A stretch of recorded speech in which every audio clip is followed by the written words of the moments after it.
Hello and welcome to Downs Your Way. I'm Colin Speller and this is episode 14.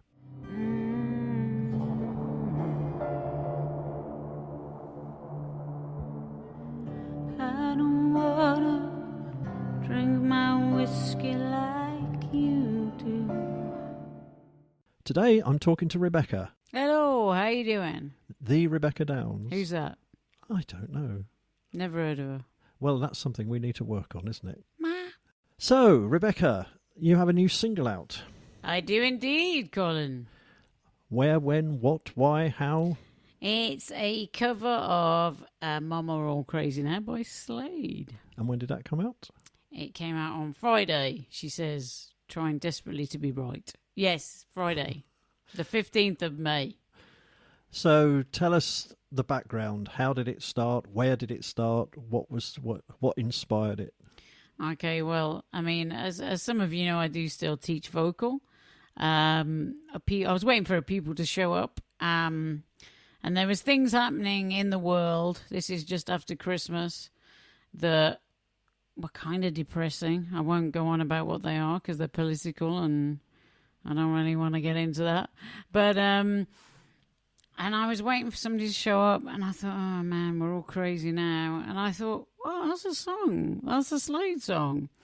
You know, if you grow up in Wolverhampton like I've done, you've got to be an automatic member of the Slade fan club. It's by birth. It's by birth. So I know I like their material. Obviously, I'm a big fan. So I thought, well, let's have a look at the chords for this. So I just jamming it out. Played it slow on an acoustic and then turned some of the chords from major to minor. And then thought, you know what, this is sounding different. I like this. So I recorded it on my phone, blasted it to Steve Burkett, and here we are. He changed everything and made it better. And here we are. And when did that happen? How long ago?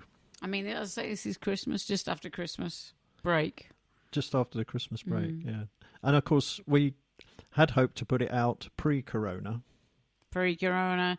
As I say, it was meant, it wasn't written for corona. It was written for, me being depressed. Well, not written, rewritten for me being depressed and a bit down about what was going on in the world. But it wasn't written for coronavirus, no. No, interestingly, there's a sort of rather boring technical background to this, but if you do a straightforward cover, it's very easy to get a license and, pretty straightforward process. People do it all the time. But if you start to change a song substantially, in theory at least, you should approach the publisher and get their clearance and get a bespoke license even to do it. And we havered about it and in the end decided to err on the side of caution, and we actually approached via an agent, Sony, who are the ultimate copyright holders, and much to our surprise, not only did they respond quickly, they also responded positively and said, yeah, you can just treat it as an ordinary cover, which was good news. My fear was if we hadn't done that and it had gone viral, and it's showing some signs of potentially doing that we'd have got so far down the road and then Mr. Sony would have been knocking on the door saying, excuse me a minute. Yeah, and pulling it from every side. But that carried us from pre-corona to... In corona. Right in it. And I think, we were all a bit confused about whether to bring it out, whether it was the right thing to do. And I got, a lot of feedback from different people I know and trust on what they thought, and, people who haven't got a vested interest in this. And it was kind of unanimous, they said, they thought it was perfect to bring it out.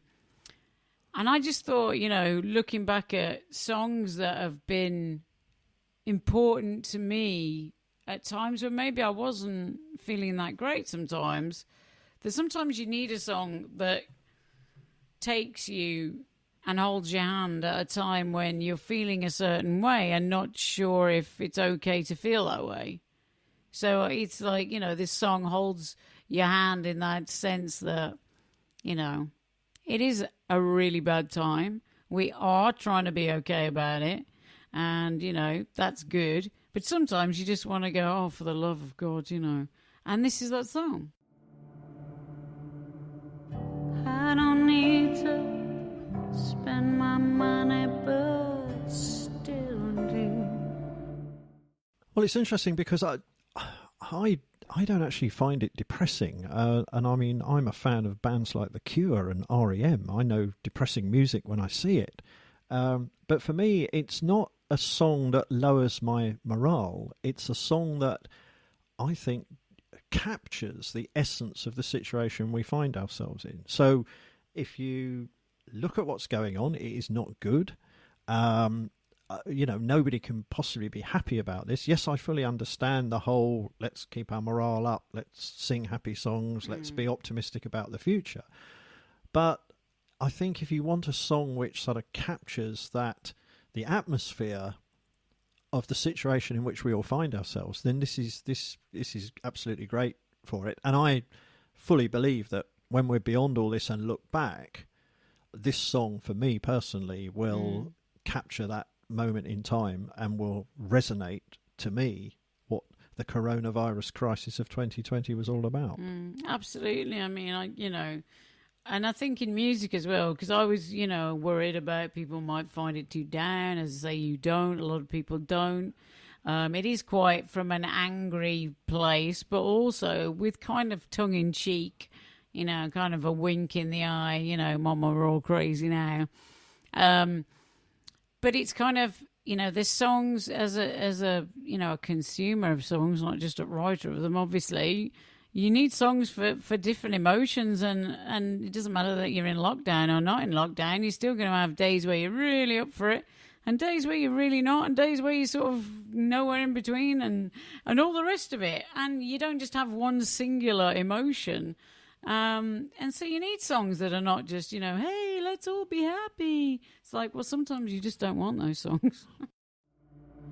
Don't stop now, come on. Another drop now, come on. So it's been released with in my humble opinion, an amazing video. Tell us about that. Where was that done and how was it done? Well, it was down at a place called Forest Studios, where we've done 2 other videos, Sailing on a Pool of Tears and If I Go to Sleep. This time the difference was the studio was kind of loaned to us. So it was all lit up properly. I had my makeup done to make myself look as decent as possible. And our amazing new drummer, Neil Ablod, who's a lifelong friend of mine, basically filmed it and edited it. I did sort of say I felt the vibe of it should be along the lines of Sinead O'Connor's what's the song on Sinead O'Connor? Nothing Compares to You. So it's just like face to camera.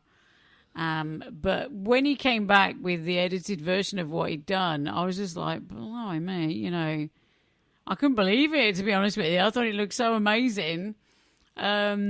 We did it in 3 takes, so we had 2 takes with me with decent makeup on. Then I went and put me a Priss makeup from Blade Runner on, sort of Priss makeup. And I said to him, basically, we're going to have 1 take of this, because once I've crawled all this makeup down my face, there ain't no coming back from this. So I've got to get this. I've got, so. But he's done an absolutely amazing job on it. Fair play to him.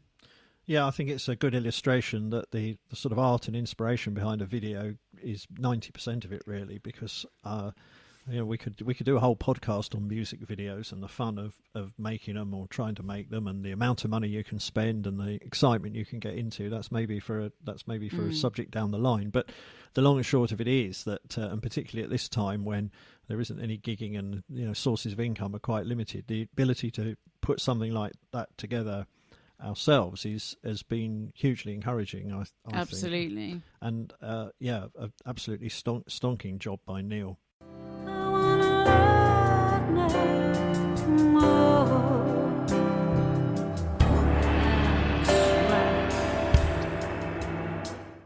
Okay, so let's go on to look at the reaction we've had to it then. I mean, how's it gone?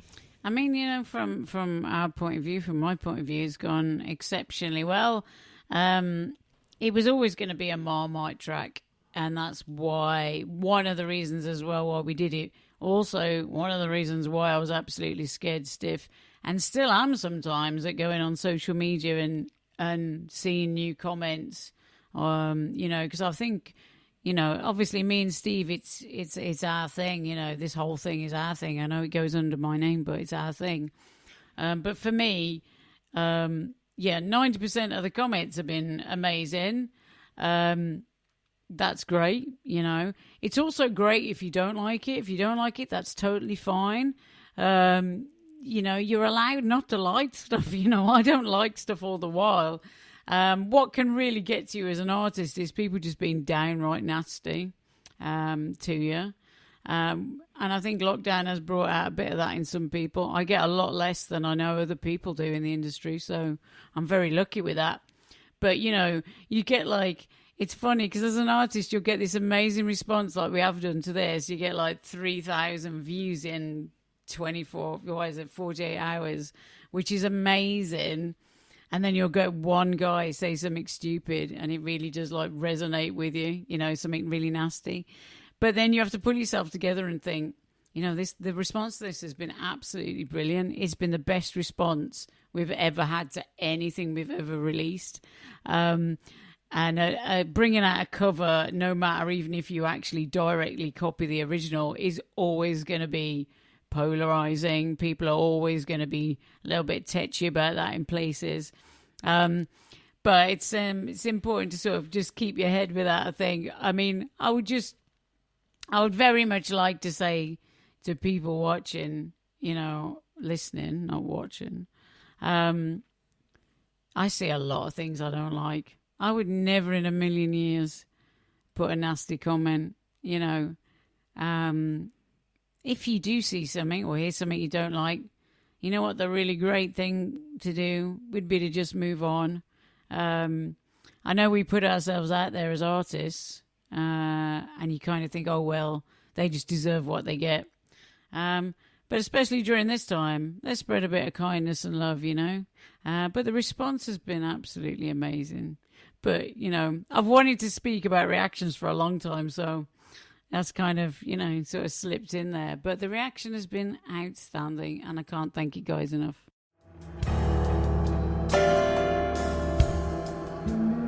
I said, Mama, we're crazy now.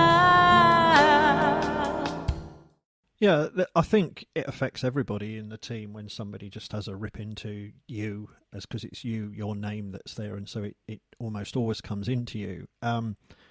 Having said that, I think if I look at the reaction to this, 95% of what we've had back has been positive, very positive, wildly enthusiastic, in fact, and a small percentage, very, very small percentage, have been kind of rude about it, and there's been a percentage which have said it's not for them, which is fair enough. That's totally fine. You know, as I say, you can like it, you can not like it, just don't be a bit of a dick. But what's good about it is that we're getting reactions, and I think that to me is important, because, to be honest, the biggest problem that acts like ours have, and others listening in will recognise this, is indifference. Absolutely. You do something, you put out a single, you put out a cover, you go and do a gig, you do an online performance, whatever it is, and the worst reaction you can get is indifference, particularly when it just seems to kind of, not even register with people. Just fade away. And they just disappear. But the kind of people that I've particularly welcomed from the small don't like it end of the spectrum have been those who've said, well, I don't particularly like the way you've done this, but I've looked into the rest of your catalogue and I like what you do. Which is another reason why we did it.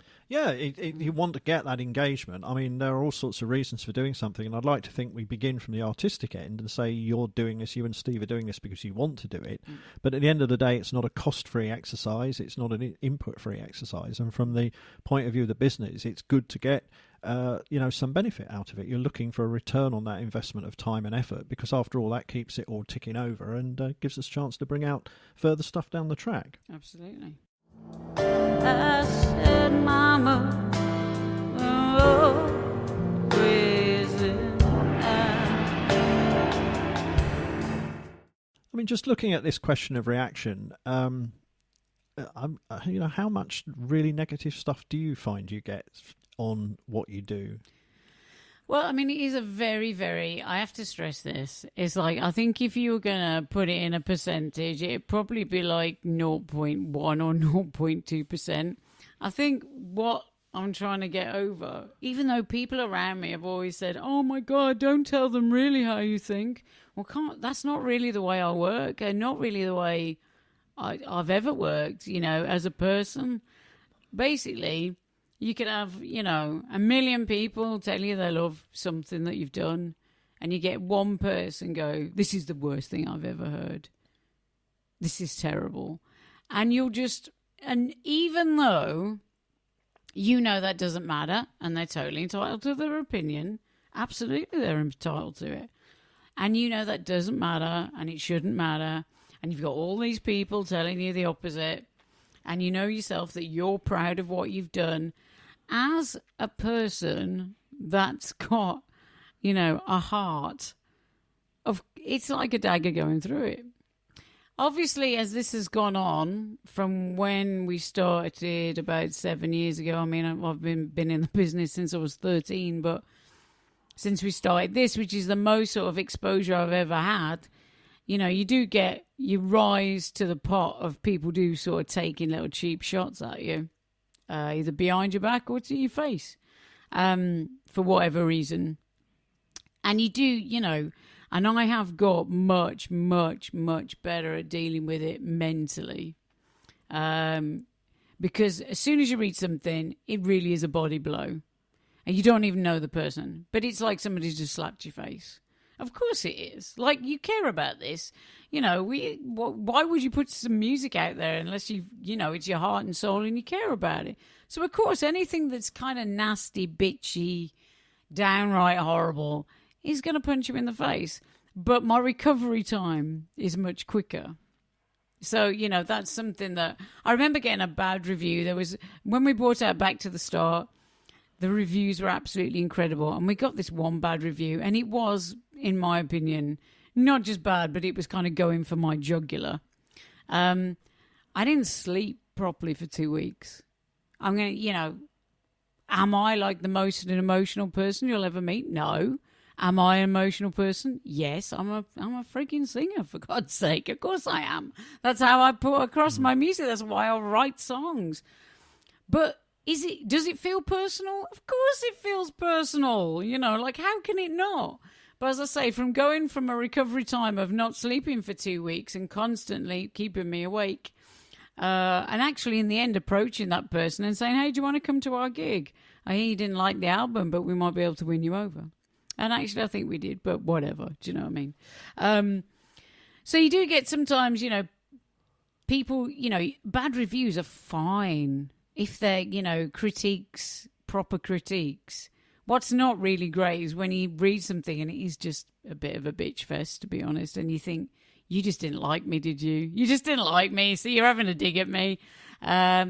But as I say, my recovery time is much, much better. I know people have talked a lot about mental health in the industry, but you are putting yourself out there on a level which is on one way great because I get these amazing followers and the people on the Rebecca Downs group, and you draw strength from those people probably more than they realise. You draw a lot of strength from them, especially in times when you're really feeling hurt. So those kind of people help you when you do get something that is quite negative. And not just negative, but as I say, it's not really negativity, it's kind of bitchiness. But my recovery time is faster, so I'm happy about that. I said, "Mama, we're all crazy."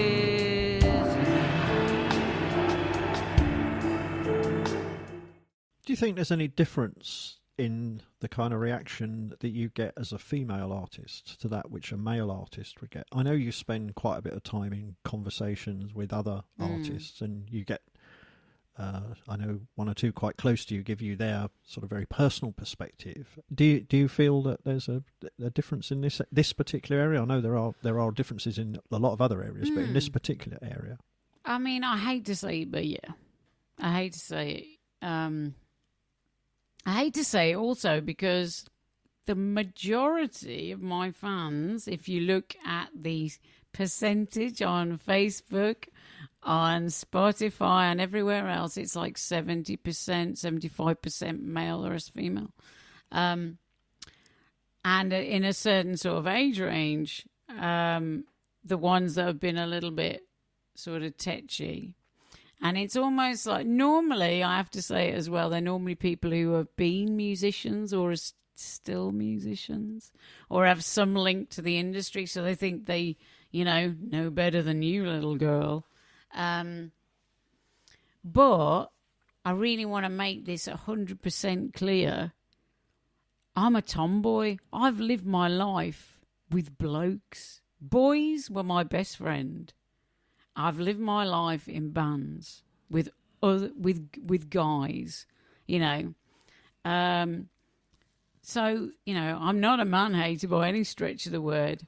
I don't put myself out there as somebody that's kind of flaunty. I don't try to invite comments on the way I dress or, I'm not sort of wearing low-cut tops and short skirts. Not that that's a problem, but I just don't do it. It's not my personality. So I kind of manage to get away with a lot because I don't kind of entice... I think my image doesn't sort of make people want to go all overtly sexual, in their replies and messages to me. But that's just my personality. That's who I am. But I have to say, it is generally from a male. But, is it different for men in the industry? Yeah, I think it is 100%. Because I think females tend to approach a male in my position a little bit differently. Although I have heard from a very prominent male artist how he's had some quite nasty messages from other men sort of trying to tell him what to do and thinking that he should be doing this when he should be doing that. And so I don't think, they get away with it scot-free, but I do think they can hammer it down a bit quicker. So it's, a little bit different, I think. You told me, fool, I won't hurt me.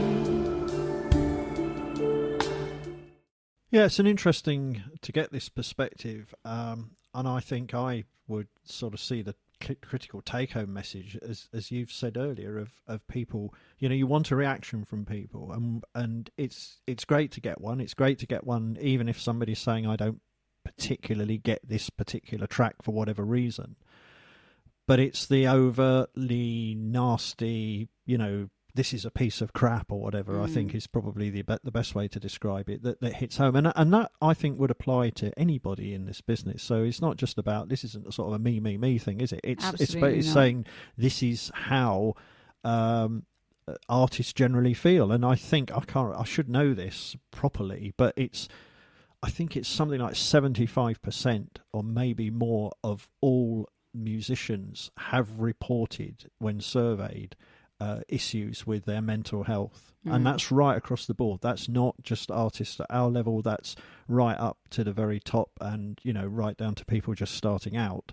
And it's no surprise, really, is it? I think anybody who's doing something as creative and sticking it out there, and I think people who have more conventional careers like I have, you would get an insight into the same feeling when, I don't know, you've made a presentation at a meeting, or you've gone out and spoken in public, or you've written something, you've written an article for your in-house magazine or anything, or even just put something in the suggestion box. You can sort of have that window into that. I'm putting myself out there. I'm putting myself behind this. This is my personal idea, my personal creativity. And if it's, to coin a phrase, pissed on from a grey eye by somebody, particularly somebody in a position of influence, you can imagine how that feels. So it's a very interesting balance, I think, and I think this track sort of opened up an interesting window to us, I think, in getting something that has more extremes to it, but that's part and parcel of having a if you like, a bigger and broader reaction. Absolutely. And I think this is the first time, even though it's been massively successful, this is the first time I've actually been very reticent about going onto YouTube, looking at the comments. I've asked you to do that, Colin, for me, so that if there is anything bad maybe I don't see it first, or, you know, so I'm kind of trying to put a layer of protection between me and what somebody in a flippant way might not even know that they've said anything that bad, although I think they probably do. I mean, I've just been thinking as you've been talking. I mean, I won't name them, but there's a male outfit out there that I'm friendly with, and I saw some reviews of some of their shows on some Facebook groups, and some of the comments were absolutely downright appalling, I'm going to be honest. And they were tagged in this post, and you just think, oh my, I mean, my heart just, you know, I felt it for them. So it's definitely not just females, and I think maybe that's the case with males. It might be interesting, actually, if I ask other people, you know, are they a little bit more upfront about it? Maybe they don't message you. Maybe they'll post it because they think, hey, you're a bloke, you can take it. I don't know. That might be actually interesting. I might ask them that. But, you know, you see things and you just think, oh, my God, like that. Like, how can you say? If it's, you know, I saw somebody say, oh, my God, you know, it's the worst thing I've ever seen. And you just think, dude, you don't have to say that. But just leave it alone, man. I think... well, two comments really about it. I think number one, you know, social media is a bear pit. Facebook's not too bad. I think if you want an example of the worst bear pit, go onto Twitter. Absolutely. I mean, Twitter is just amazing. And in fact, a little side story. People know that I'm a follower of QPR Football Club, and in the last week or so, there's been quite an interesting story developing in the fan base there, where somebody has rumbled the fact that there are a number of Twitter accounts which are, I think I would politely describe them as vituperative, in a sense That's that they such a big word. They will rip into anybody about anything at any time. This guy has rumbled the fact that they're actually false profiles. So you've got I mean, there's a real person behind them. It's not a robot, but the suspicion is that one person has set up something like 5 or 6 accounts with different personas. And incidentally, the way this guy's rumbled them is to trace the photographs, because you can do a Google search on the photograph. And he's rumbled some by tracking the photograph down to belonging to somebody else, and he's rumbled the others by putting a straightforward challenge and said, well, if you're genuine, put up a video today refuting the allegation that you're not. Well, of course, they haven't been able to do that. But the interesting thing is there, you've got a medium where people are actually setting up profiles specifically so that they can rip into people. And I think that's appalling. Well, that's just cowardice as well, isn't it? You know. But it's social media at its worst. But I think, it's a strange. I suppose in mind it's a strange topic. But I think for us it's been quite interesting this week, because we've known, I think a couple of times before, we've known that we've sort of stepped into another world slightly. I think, when you support a band like Magnum, for example, where there's a passionate fan base, and that passion extends in all directions. I mean, you know, they're not beyond having certain people within their fan base tell them when they don't think they've quite got it right, are they? But they, you know, people who've lived and breathed them all the while they've been around, and you know that when you're going to go out and support a band like that, you are putting yourself into that world, and you are putting yourself out there to people whose perception of your performance on that day is within the context of them seeing this act that they are so passionately committed to. And then there's this, where you go to the stage of taking a song which will resonate with people over a 40-year period. Yeah, a long time. And you've changed it. And you know, again, that a lot of the people commenting on that will have the same passion for Slade that, you know, Magnum fans will have for Magnum. And you are therefore risking, It's daunting. I mean, it's not just daunting, it's frigging scary, you know, and it is. As I say, this is the first time I've actually been, you know, really reticent, and I have sort of tried to put a little bit of a gap between myself and maybe seeing things that I don't really want to see, just to sort of keep myself on a level, because, you know, this is lockdown. We're not all, you know, all of us are not in the best of places right now. You know, no matter how well you're doing, this isn't the best time for anyone. So, you know, just trying to protect myself, really. I think the thing about social media is that I always think if you're going to say something on social media, if you're going to say something, think about how others would see you. So think about if you're a husband and you're writing a nasty little comment on some artist's Facebook, have you got any kids? How would they see you doing that? Your friends at work, would they like to? Do they know that side of you? You've got to really stand behind that comment and say, I mean this comment, this nasty little comment. The whole world can see that comment, and if you delete it, it can be screenshotted. Sometimes I've got angry with people. I've seen stuff that I think, that is wrong. And I've been so desperate to type something, and then I've thought, hang on, how are people going to view me when I respond to this? How do I want people to know who I am? Is it on a really, hot-headed little reaction, or shall I go away and think about this? No, I'll go away and think about it.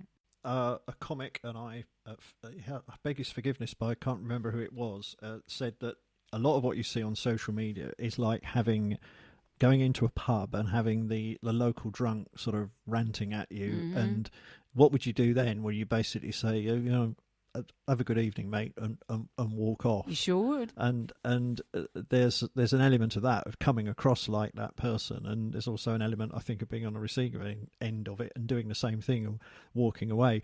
The other little gem from my football mates is we came up with the notion of an app which you would put on your phone, where after a certain time at night, I recognise immediately in lockdown that's its first fault because people are drinking all day. But after a certain time of night, in order to use your phone for texting, social media, basically anything like that, we'd have to blow through effectively a breathalyzer switch. Yeah. And if I'd sign up for that. And if you're above a certain level, it wouldn't let you do anything other than make emergency calls until your blood alcohol. Someone needs to bring out that app. The trouble is, as I said, now the time dimension doesn't matter. Just bring out the app. Just let the time be whatever it is. People would have to blow through the thing from 11 o'clock in the morning.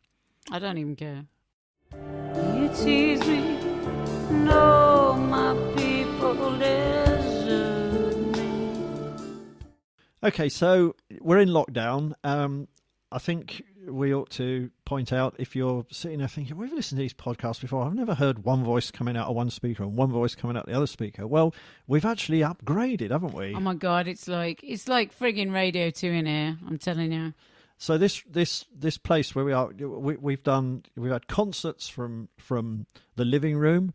We've now got podcasting complete with microphone booms, proper microphones.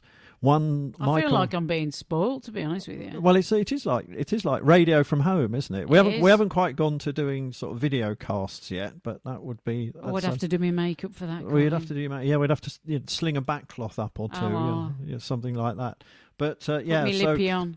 We'd be interested to see what reaction we get to whether there's any discernible improvement in the sound quality. But we're certainly trying. We've certainly invested a little bit in making it better. But let's just get some reflections from you on what it's like to do an online gig. How you've done? Oh my God! Okay, I mean it's been a long time since I felt this way. No, it's been a long time since I did a gig with just me, my little guitar, and a voice. I'm just a little rhythm guitarist. I play guitar, and I started learning guitar when I was like 12, and all I wanted to do was write songs. That's it. I wanted to learn chords and write songs. So when I'd got my first three chords, I was like, that's it, I can write a song now. So I didn't learn it thinking, I'm going to be this bloody great guitarist. I didn't want that. So it does scare me to be playing the guitar. And, so as I say, you got to take it with a little pinch of salt. I'm doing my best, but, hopefully my voice carries me through. The weirdest, I actually really enjoy it. I didn't think I would, but I enjoy it because I do feel like I'm getting some connection with people that follow what I do. And, also, as I said, give me positive vibes. I hope I give them positive vibes. And so it's a two-way thing. The hard thing is, not having people in the room there with you. Of course it is. It's weird. It's really weird that you can't see people's faces. You can't connect with them on that level. But I think to be able to do a stream is remarkable, really. To be able to do this and to still connect with people, even on these levels, is great. And I do get a real buzz out of it. What I really have found out that I enjoy is rambling on as well and trying to be, I have got my black country humour, and it may or may not be very funny, but I have really enjoyed sort of that communication with you all, getting feedback, and hopefully trying to raise a few smiles. It's not meant to be a concert as good as it would be if Steve was by my side, or indeed the rest of the band. It's meant to be me having a little chat. Let's have some fun. Let's play some covers. Let's play some of our stuff.